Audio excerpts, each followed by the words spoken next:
বিসমিল্লাহির রহমানির রহিম। আজকে উপস্থিত হয়েছে আমি শফিকুল ইসলাম চিশতি সুইচগেট বাজারে। আমাদের মাঝে উপস্থিত আছেন নরসিংদী জেলা উপজেলা নবনির্বাচিত চেয়ারম্যান মহোদয় যে আনোয়ার হোসেন ভাই আমাদের মাঝে উপস্থিত হয়েছেন। উপস্থিত আছেন সাবেক চেয়ারম্যান ডক্টর এনামুল হক শাহীন এবং উপস্থিত আছেন জিলুর রহমান কিরণ, বীর মুক্তিযোদ্ধা এবং এলাকার গণ্যমান্য ব্যক্তিবর্গ। আজকে এই সংবর্ধনায় আমি শফিকুল ইসলাম চিশতি উপস্থিত হয়ে আজকে লাইভে আসছি যে গণজোয়ারে কিন্তু আমরা আজকে বাড়ছি যে লাইভটি আমি করে থাকি। তো আমরা আশা করব মহিষাসুরা ইউনিয়নবাসী যে আমাদের নবনির্বাচিত চেয়ারম্যানকে আজকে ফুলের মালা দিয়ে আজকে বরণ করে নেওয়া হবে।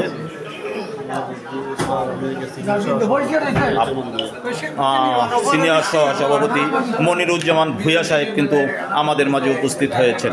তো আন্তরিকভাবে অভিনন্দন এবং শুভেচ্ছা জানাচ্ছি আমি শফিকুল ইসলাম চিশতি। তো আমাদের মাঝে উপস্থিত আছেন আজকের সম্মানিত যিনি সভাপতি কালো কাজী আমাদের মাঝে উপস্থিত আছেন যে আওয়ামী লীগের অন্যতম একজন কর্মী যে বাহার ভাইকে আমরা দেখতে পাচ্ছি, বাহার ভাই, এবং উপস্থিত আছেন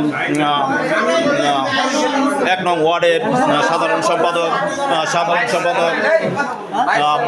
মাসুদ আমাদের মাঝে উপস্থিত হয়েছে। ভাইস চেয়ারম্যান যেই আপুটিকে আমরা দেখতে পাচ্ছি একটি হাসি, যে হাসি আমাদের নরসিংদীবাসীকে উজ্জ্বল করবে সে আশাই ব্যক্ত করছি আমি শফিকুল ইসলাম চিশতি। তো আপনারা সবাই আমাদের জন্য দোয়া করবেন। এখন কিন্তু আমি লাইভে কিন্তু পরেও আসবো। এখন বিদায় নিচ্ছি, সবাই ভালো থাকবেন, সুস্থ থাকবেন। আসসালামু আলাইকুম ওয়া রাহমাতুল্লাহি ওয়া বারাকাতুহু।